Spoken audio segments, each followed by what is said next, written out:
नमस्कार। सोचिए, पैसा, खजाना, दौलत, अक्सर जिंदगी इसी के इर्द गिर्द घूमती है ना? पर क्या असली दौलत यही है? आज की कहानी इसी गहरे सवाल का जवाब देती है। तो चलिए साथ मिलकर इस कहानी में उतरते हैं। कहानी में आगे बढ़ने से पहले जरा एक सवाल पर सोचते हैं कि अगर किसी को अचानक कहीं से ढेर सारा खजाना मिल जाए तो उसे क्या करना चाहिए? यही सवाल है जो हमारी आज की कहानी के बिल्कुल दिल में है। तो चलिए चलते हैं राजगढ़ नाम के एक छोटे से प्यारे से गांव में और मिलते हैं हमारी कहानी के हीरो रामू से। एक गरीब लेकिन बहुत ही मेहनती किसान। हाँ, रामू के पास पैसे जायदाद तो नहीं थे, लेकिन उसके पास एक ऐसी चीज थी ना जो उसे पूरे गांव में सबसे अमीर बनाती थी। और वो थी उसकी ईमानदारी। मतलब लोग उसकी सच्चाई की मिसालें देते थे। तो रामू की जिंदगी अपनी रफ्तार से चल रही थी, रोज की तरह। पर फिर एक दिन खेत में कुछ ऐसा हुआ जो सब कुछ बदलने वाला था। सोचिए, एक बिल्कुल आम सा दिन। सूरज निकला है, रामू अपने खेत में हल चला रहा है, सब कुछ नॉर्मल है। और तभी खट, उसका हल किसी बहुत ही सख्त चीज से टकराता है।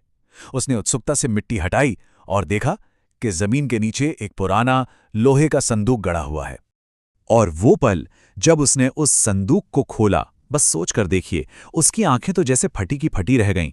अंदर चमचमाते हुए सोने के सिक्के, ऊपर तक भरे हुए।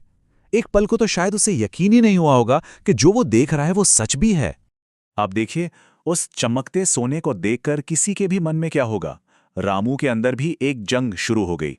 एक कश्मकश, लालच और जमीर के बीच की लड़ाई। एक तरफ मन का एक कोना कह रहा था, रामू रख ले इसे, सोच, सारी गरीबी दूर हो जाएगी, परिवार को कितनी अच्छी जिंदगी मिलेगी। पर दूसरी तरफ से जमीर की एक मजबूत आवाज आ रही थी, ये तेरा नहीं है रामू, ये धन तेरा नहीं है।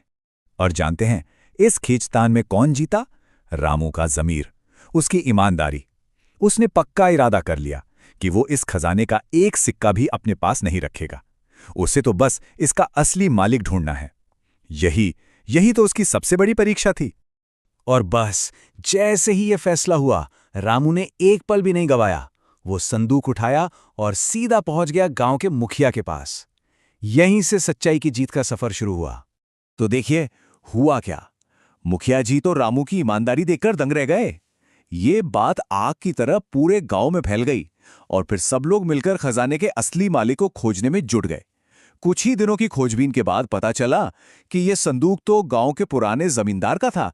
और किस्मत देखिए, उनका पोता अभी अभी शहर से गांव लौटा था। जब जमींदार के पोते को अपने पुरखों का यह खजाना वापस मिला ना, तो उसकी खुशी का तो ठिकाना नहीं रहा।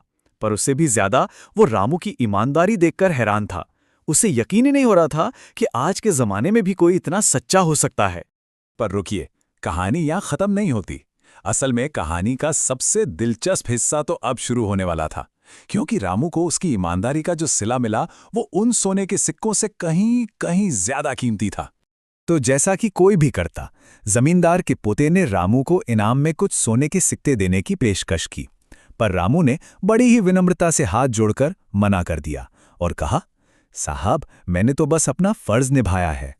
बस रामू के इसी एक जवाब ने जमींदार के पोते का दिल जीत लिया। उसने रामू को इनाम में कुछ ऐसा दिया जो उसकी और उसके परिवार की जिंदगी बदल दे। उसके सूखे खेत में एक कुआं खुदवा दिया ताकि फसलें लहलहाएं और उसके बच्चों की पढ़ाई लिखाई का पूरा जिम्मा अपने ऊपर ले लिया। अब बताइए, असली दौलत क्या है? वो सिक्के या फिर ये सम्मान और एक सुनहरा भविष्य? देखा आपने, रामू के बस एक फैसले ने उसकी पूरी दुनिया बदल दी। उसने सोने का खजाना ठुकराकर अपने परिवार के लिए इज्जत और एक महफूज कल कमाया। ये कहानी हमें यही तो सिखाती है कि ईमानदारी का रास्ता भले ही मुश्किल लगे, पर उसकी मंजिल हमेशा हमेशा बहुत मीठी और खूबसूरत होती है। तो आखिर में ये कहानी हमें एक बहुत गहरे सवाल के पास लाकर छोड़ देती है। रामू को तो उसकी ईमानदारी का इनाम मिला, सम्मान और एक बेहतर कल। पर आज की इस भाग-दौड़ भरी दुनिया में ईमानदारी का सबसे बड़ा इनाम क्या हो सकता है? इस पर सोचने की जरूरत है ना?